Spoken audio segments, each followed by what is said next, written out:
Euzu billahi mineşşeytanirracim. Bismillahirrahmanirrahim. Elhamdülillahi rabbil alamin. Ve salatu ve selamu ala seyyidina ve nebiyyina Ebil Kasımil Mustafa Muhammed ve alihi tayyibine tahirin ve ashabihil muntecebin. Ed-dersu thaminu uslubu tahkiki fil felsefeti. O bizim bugünkü dersimiz 8. kitapta 8. derse geldik ve bu 8. dersin ana konusu uslubu tahkiki fil felsefeti. Felsefede araştırma yöntemi, felsefede yapılan araştırmanın yöntemi nedir? Hangi yöntemle felsefe kendi konularını araştırıyor? Zaten daha önce işaret etmiştik. Genel anlamda 4 tane yöntem diyebiliriz. 4 yöntem söz konusu olduğunu söylemiştik. Bir tane yöntem aklidir, bir tecrübidir, bir de naklidir, bir de sezgi yolu. Yani irfanı da katarsak sezgi yolu. Felsefenin kendi konularını araştırırken hangi yöntemle ve bu yöntemin değerinin nasıl olduğunu bu derste açıklayacak. Bu dersteki alt başlıklarda akli yöntemin değerlendirilmesi, takimul uslubi taakkuliyye, akli yöntemin değerlendirilmesi konusu işleniliyor bu derste. Et-temthilu vel istikra'u vel kıyasu. Temsil, tüme varım ve kıyas. Bu temsil, mantıkta zaten mantık okumuş olanlar biliyorlar. Genelde yöntemler 3 kısımda değerlendiriliyor ve mantıkta. Biri temsildir, cüzden cüze gitmektir. Bir de istikradır. İstikra da cüzden külle gitmektir. Ve bir de kıyastır. Kıyas da külden cüze gitmektir. Bu 3 yöntem söz konusudur. Temsil bir anlamda usulül fıkıhtaki kıyastır. Bir meseleyi dikkate alıyorsunuz, bir nesneyi dikkate alıyorsunuz.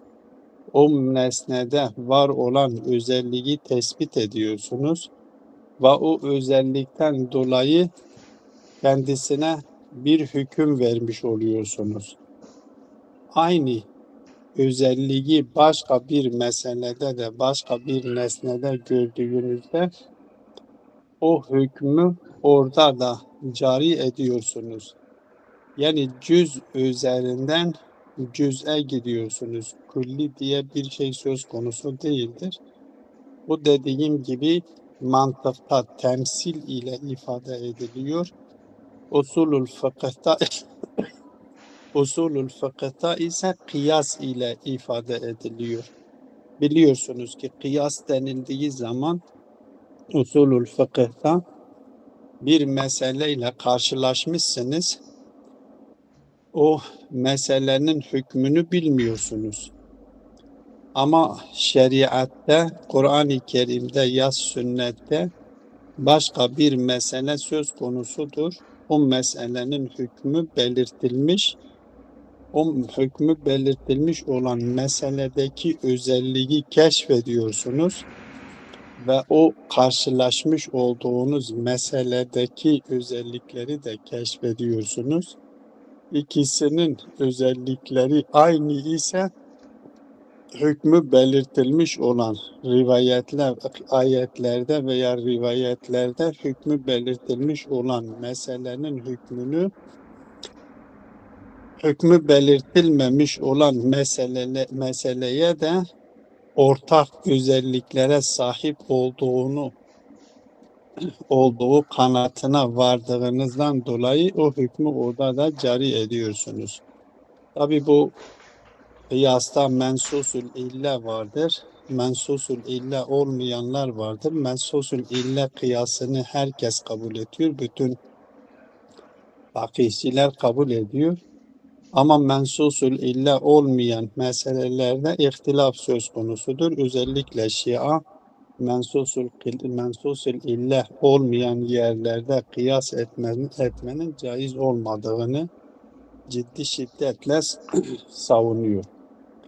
Her halükarda temsil denildiği zaman mantıkta temsil bu hüküm, bu söylediğim yöntem mantıkta temsil ile ifade ediliyor.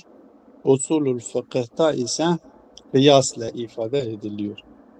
İstikra da bildiğimiz gibi biz cüzden tüme varım. Yani biz tek tek bir şeyi deneye bir tanesini deniyoruz, bir sonuç alıyoruz. İkincisini de deniyoruz, ikinci sonuç alıyoruz. Üçüncüsünü de deniyoruz, üçüncü sonuç alıyoruz. Belli bir sayıya kadar biz o parçaları, cüzleri denedikten sonra aynı sonuca varıyorsak geliyoruz orada olan bütün parçalar için aynı hükmü geçerli kılıyoruz. Hani cüzden tüme varım şeklindedir. Bu kıyasla istikrara denilen şey istikra-i tamdır ve istikra-i nakıs. İstikra-i tamda delil tamdır, delil kesindir. Ama istikra-i nakısta ise delil tabii olarak nakıstır. Yani kesinlik kazandırmıyor. Mesela farz edelim bir sınıfta 10 tane öğrenci vardır. 5 tanesini muayene ediyorsunuz ve her 5'i de sağlam çıkmış. Diğerlerini daha muayene etmeden diyorsunuz ki bu sınıfta bulunanların hepsi sağlamdır. Hastalıkları söz konusu değildir. Oysa siz sınıftakilerin hepsini muayene etmemişsiniz. 5 tanesini muayene etmişsiniz ve 5 tanesi sağlıklı çıkmış. O 5 tane üzerindeki hükmü onun sınıfta bulunan 10 tanesine cari ediyorsunuz. Buna istikra-i nakıs diyorlar. İstikra-i tam ise sınıfta bulunan her 10 öğrenciyi muayene ettikten sonra ve sonuçta baktınız ki hepsi sağlıklı ise sınıfta bulunan öğrencilerin hepsi sağlıklıdır hükmünü veriyorsunuz. Bakın tek tek muayene ediyorsunuz cüz. Daha hepsine bir hüküm veriyorsunuz. Sınıfta bulunan öğrencilerin tamamı sağlıklıdır. Bu ikincisi istikra-i tamdır ve istikra-i tam da %100 doğrudur. Orada artık yakinen sebep oluyor. Ama istikra nakıs olursa oradaki delil sağlıklı değildir.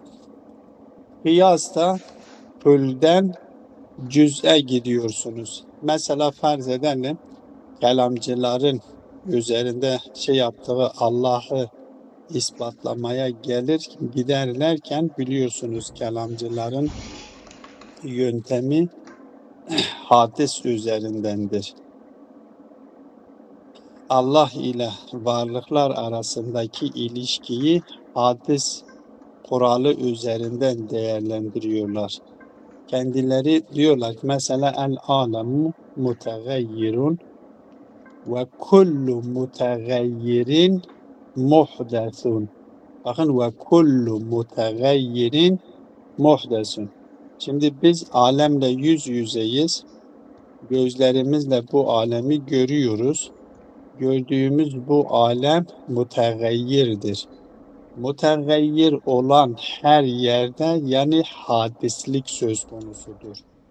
Biz bu ağaçları görüyoruz, insanı görüyoruz. Varlıkları bu alemdeki içinde yaşadığımız madde alemindeki varlıkları görüyoruz ki kendilerinde bir değişkenlik söz konusudur. Bu değişkenlik üzerinden diyor ki her bir kulli kural çıkarıyoruz. Diyoruz ki kullu mutegayyirin hadisun. Mutegayyir olan hadistir. Öyleyse fel alemu hadisun. Alem de öyleyse hadistir. Li kulli hadisin muhdisun sonucunu alıyoruz. Zat-ı Bari Teala'yı burada ispatlıyoruz. Yani külli bir kural üzerinden cüz'i olan bir sonucu elde ediyoruz. Buna da kıyas deniliyor mantıkta. Burhan da deniliyor, kıyas da deniliyor. Bu %100 doğrudur. Yani eğer mukaddimeler, birinci mukaddime, ikinci mukaddime, üçüncü mukaddime, elbette delillerden mukaddimeler değişebiliyor. Bazı zamanlarda bir iki tane mukaddime ile sonuca varabiliyorsunuz. Bazı yerlerde de belki 10 tane mukaddime dizerek ancak sonuca varabilirsiniz. Ama her halükarda eğer bu mukaddimeler ister 2 tane mukaddime olsun, ister 10 tane mukaddime olsun. Eğer mukaddimeler mantıkın belirttiği kurallara göre dizilmiş ise o mukaddimelerden alınan netice kesindir, sonuç kesindir. Dolayısıyla bu 3 tane yöntem içerisinde en kesin, en yakini olan kıyastır. İstikrara dediğim şekilde bu istikrar olabilir. İstikrar tam da olabilir, nakıs olabilir. Tam olursa o da kesindir. Nakıs olursa kesin değildir. Her halükarda bu 3 tane yöntemi burada değerlendiriyor ki bu 3 taneden hangisini kabul edebiliyoruz? Hangi yöntem bu 3 yöntemden hangisi kesin olarak bize bilgi kazandırıyor ve hangisi kesin olarak bize bilgi kazandırmıyor, bunları açıklıyor. وهو يشمل الأسلوب التعقلي والأسلوب التجريبي. Her iki üslubu hem pozitif tecrübe dediğimiz pozitif üslubunu içeriyor hem de taakkul ve akılcılık üslubunu içeriyor. Bunu değerlendiriyor ve değerlendirdikten sonra el-istintacu bir sonuç alıyor. Nitakul uslubi taakkuliyi vel uslubi tecrübiyi. Bu taakkuli uslubun alanı ile tecribi uslubun alanlarını da bu derste değerlendiriyor. Elbette buradaki temel hedef nedir? Temel hedef felsefenin takip ettiği yöntem nasıldır? Ve bu yöntemin diğer bilim dallarının takip etmiş olduğu yöntemle mukayese ederek bu yöntemin değerini ortaya çıkarıyor ve bunun nedeni de Batı dünyasında felsefi yöntemi değersizleştirecek yönünde bir çaba harcadıklarını gördüğünden dolayı o çabanın değersiz olduğunu, o çabanın hiçbir değerinin olmadığını ortaya koymak içindir. Öyleyse bu derste alt başlıklar olarak bunlar işleniliyor. Şimdi birinci başlığa geçiyoruz. Birinci başlık nedir? Diyor ki akli yöntemin değerlendirilmesidir. Takyimul uslubi taakkuliye. Bu akli yönteminin değeri nedir? Nasıl bir değeri söz konusudur? O değerini bize açıklamaya çalışıyor. لَقَدْ ذَكَرْنَا فِي الدُّرُوسِ الْمَاضِيَّةِ ennel mesailel felsefiyete labudde min dirasetiha bil uslubi teakkuliyyi. Bunu sıkça önceki derslerde zaten vurgulamıştı. Felsefi meselelerin yöntemi sadece ve sadece teakkulidir. Akıl yöntemiyle felsefi meseleler tahkik ediliyor, araştırılıyor. وَلَا دَخْلَ لِلْاُسْلُوبِ التَّجْرِبِيِّ فِي هَذَا الْمَجَالِ. Bu konuda tecrübi ve pozitif uslubun hiçbir dehaleti söz konusu değildir. وَلَكِنَّ الَّذ۪ينَ تَأَثَّرُوا بِنَحْوٍ اَوْ بِآخَرٍ بِالْاَفْكَارِ الْوَضْعِيَّةِ تخيلوا أن هذه الميزة سبب لنقص الأفكار الفلسفية وقلة قيمتها ظانين أن الأسلوب التجريبي هو الأسلوب العلمي الوحيد الذي يؤدي إلى اليقين.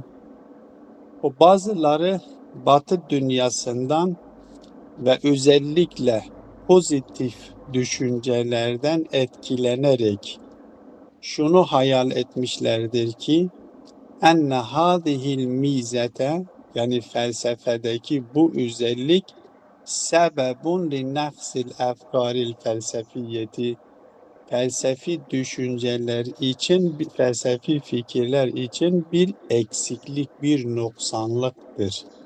Bir noksanlık olarak algılamışlar.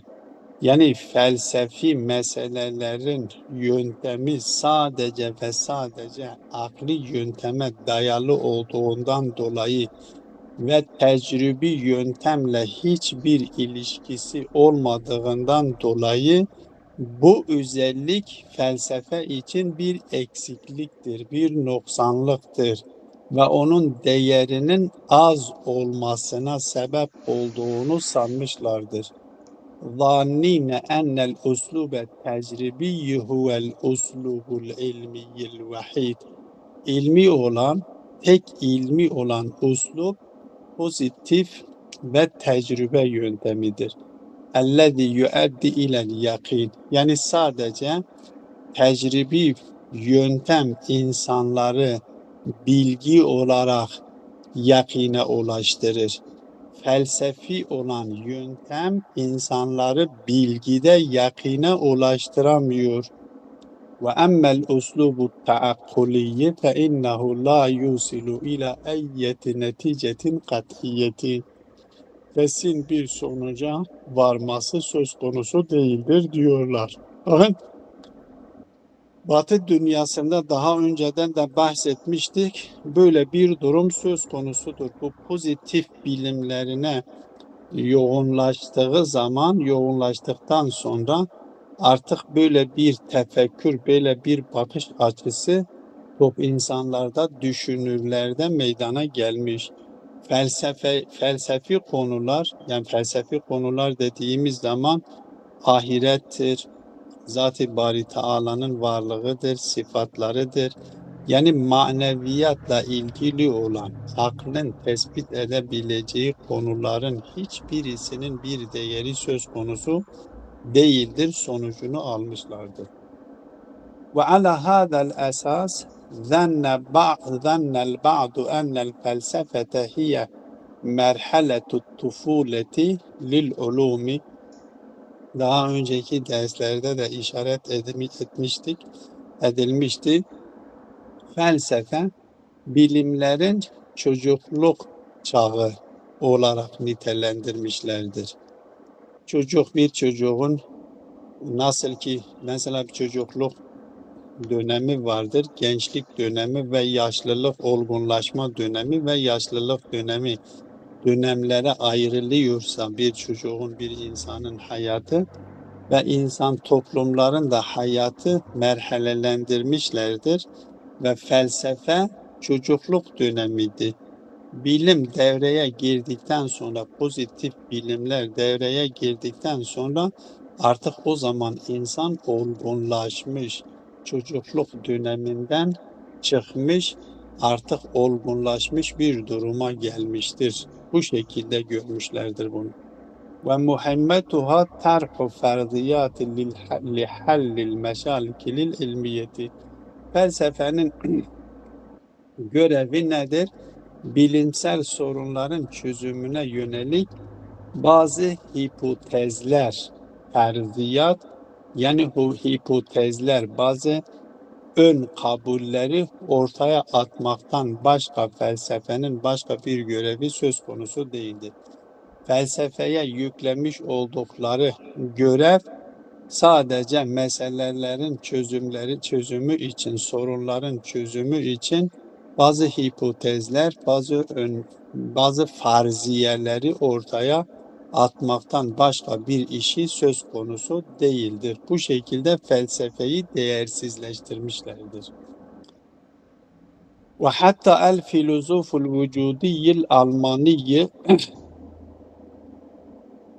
Karl Jaspers fe innehu yakul innel felsefete la temnehu ilmen yakiniyen.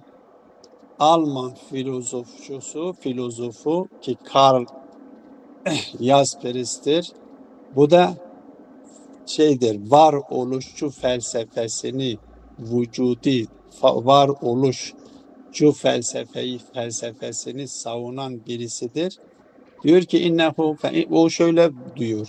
İnnel felsefete la temnehu ilmen yakiniyen.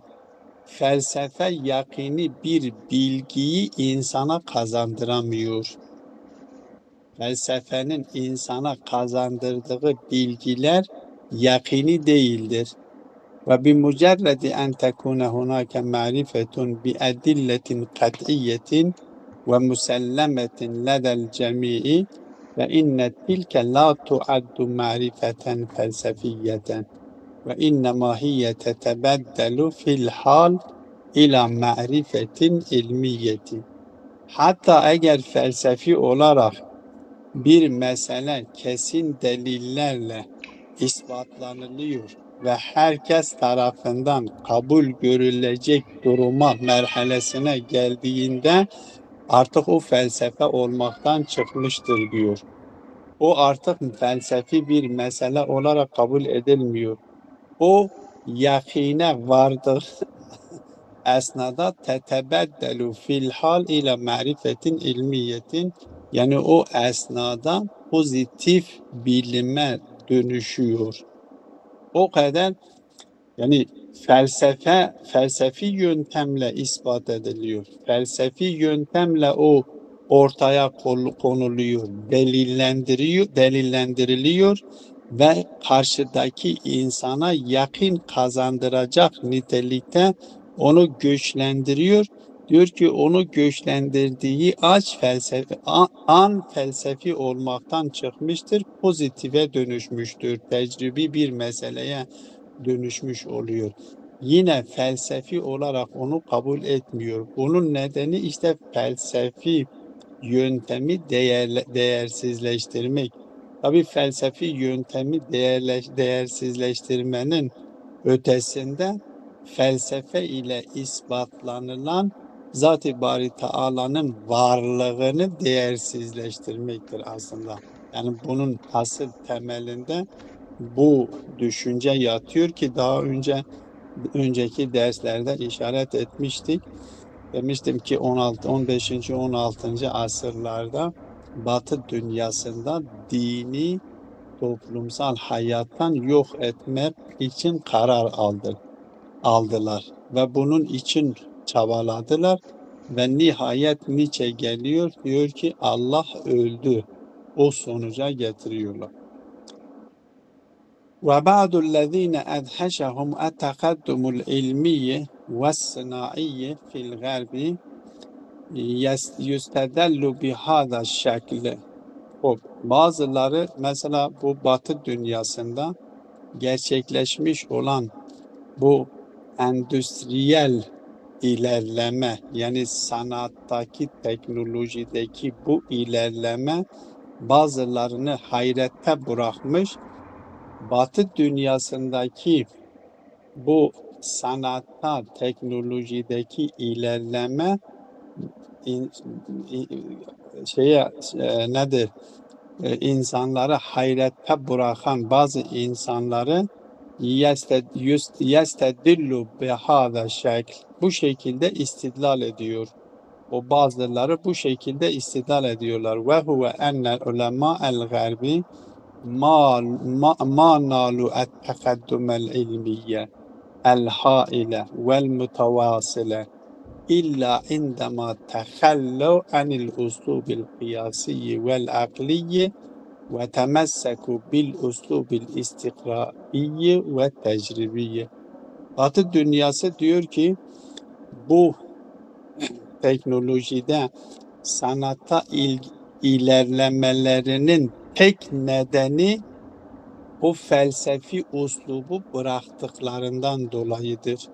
Felsefi uslubu bıraktılar ve istikrai ve tecrübi usluba sarıldılar. Nasıl ki ne zaman ki Batı dünyası felsefi uslubu, o kıyasi olan, o taakkuli olan uslubu bırakıp tecrübi ve istikrai usluba temessük ettikten sonra bunlar Batı dünyasında bu sanatta, teknolojide, endüstride bu şekilde ilerlediler. Ve la siyema mund ekkede Francis Bacon alel uslubi tecribiyyi fe innel mesirete tekamuliyete bedeet tesra'u. Özellikle Francis Bacon ki daha önceden de bu Francis Bacon'dan bahsedilmişti. Francis Bacon kendisi bu tecrübi uslubu ortaya attıktan sonra artık bu bağlamda tekamüle doğru hareket eden bu yol artık hızlı bir yürüyüşe, hızlı bir mesire girdi. Ve hâzâ huve afdalu delilin ala necahil uslubi tecribiyyi ve feşlil uslubil akliyyi. İşte Batı dünyasında gerçekleştirmiş oldukları bu teknolojideki, bu sanattaki ilerleme ki tecrübeyle bunu elde etmişlerdir. Bu en güzel delildir ki tecrübi delili güçlüdür. Tecrübi delil insana kesin şey kazandırıyor, bilgi kazandırıyor ve felsefi olan, teakkuli olan uslubun da nasıl gevşek olduğunu, nasıl zayıf olduğunu ortaya koyuyor. Batı dünyasındaki özellikle bu teknolojik ilerlemeyi dikkate alarak felsefeyi bir şekilde hem felsefi konuları ve felsefenin uslubunu alıp yapıyorlar, değersizleştirmeye çalışıyorlar. Hop. ومع الأسف المر فإن بعض المسلمين المتجددين والمقلدين من الذين آمنوا بصحة هذا الاستدلال حاولوا أن يصوروا للعلماء المسلمين ميزة وكأنهم استلهموها من القرآن الكريم وهي المعارضة الشديدة للثقافة اليونانية.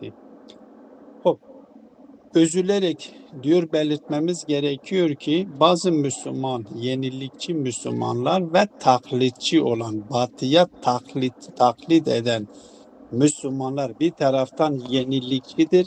Yani İslam dünyasında kendilerini aydın ve yenilikçi olarak tanımlıyorlar. Ama Batı dünyasına karşı ise taklitçidirler. Ve aynı zamanda iman da ediyorlar. Yani kendisi mümindir, Müslümandırlar.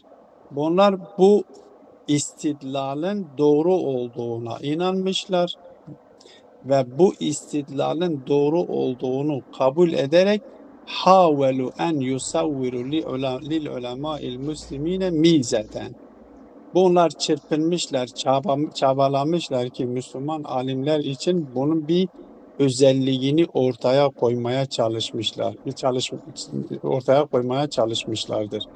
Keennehum istelhemuha, minel Kur'anil Kerimi. Sanki bunu Kur'an-ı Kerim'den ilham almışlar. Ve hiye el muaredetu şedidetu li tekafetil Yunaniyeti.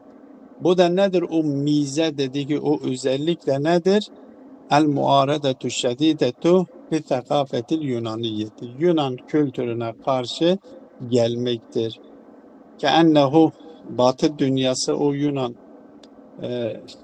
şeyine kültürünü bırakmış, tecrübi kültüre, usluba şey yapmıştır, yönelmiş ve kendileri Batı dünyasında böyle ilerleme kaydetmişlerdir.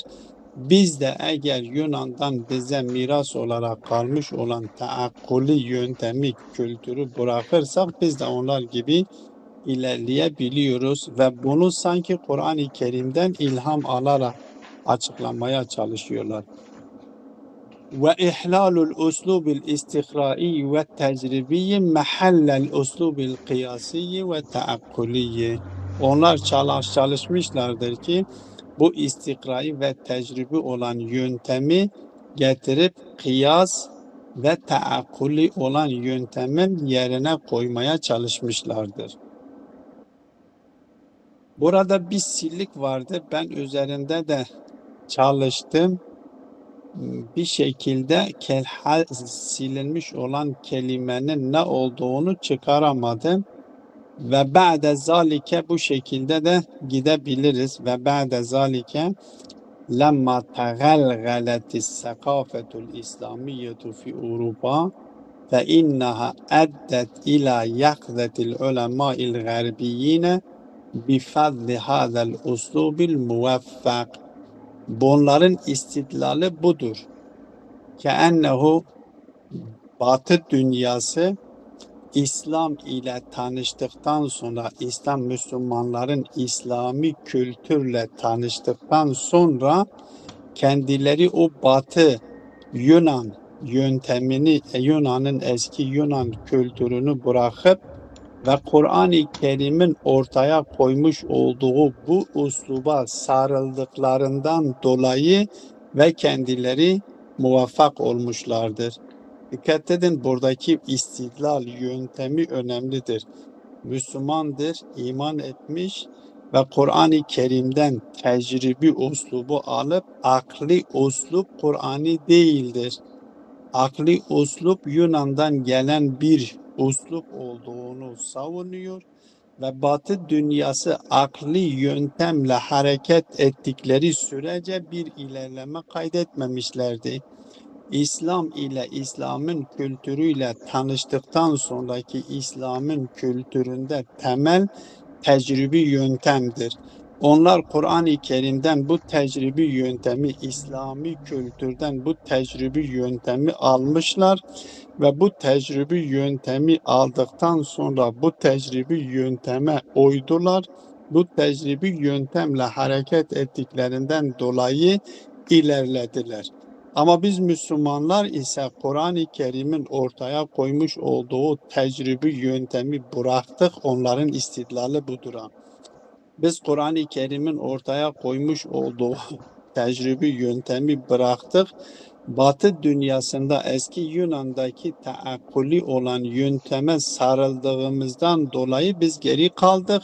Ama onlar geldiler Kur'an-ı Kerim'in ortaya koymuş olduğu tecrübi yönteme sarılarak onlar ilerlediler. Böyle bir sonuç çıkarmaya çalışıyor. Böyle bir şekilde bir istidlal etmeye çalışmışlardır. Ve intehel metafu bihâzehil evham ila enne ba'de sethiyine قد توهم أن أسلوب التحقيق الذي يقترحه القرآن الكريم لدراسة جميع المسائل هو الأسلوب التجريبي.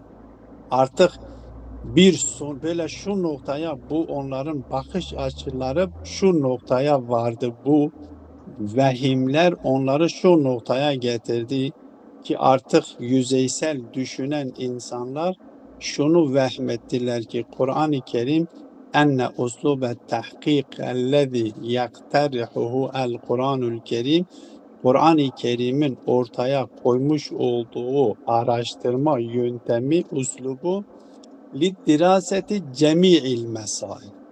Bu önemlidir. Lidiraseti cemi'il mesail. Bütün meseleleri araştırmak için. Yani hatta Zat-ı Bari Teala'yı bile ispatlamak için huvel uslubu tecrübi diyor. Aslında bununla Zat-ı Bari Teala'yı devre dışı etmek içindir. Uslubu tecrübil vedi pozitif ve tecrübi uslup olduğunu savunmuşlardır. Ve hattel mevadi alleti وحتى المواضع التي هي من قبيل معرفة الله سبحانه والفقه والأخلاق أيضا لابد من دراستها بهذا الأسلوب. Yani hatta Zat-ı Bari Teala'yı tanımak yöntemi de tecrübeyle olduğunu, fıkıh tecrübeyle elde ediliyor, ahlak tecrübe yöntemiyle elde ediliyor. Yani bütün konular, bütün meseleler tecrübe yoluyla ancak onlar hakkında bilgi sahibi olabiliriz. Öyleyse biz de Batılılar gibi bu taakkuli dediğimiz, akli dediğimiz yöntemi kenara atıp tecrübi yönteme sarılmamız gerekir diye bu şekilde düşünceleri ortaya atmaya çalışmışlardır. Ve bunu savunmuşlardır. Hop, ve minel vadihi bunu inşallah yarın devam edecek. Çünkü bitiremiyoruz. Bu şekilde devam edersek. İnşallah devamını yarın ve sallallahu ala Muhammedin ve alihi teyyibine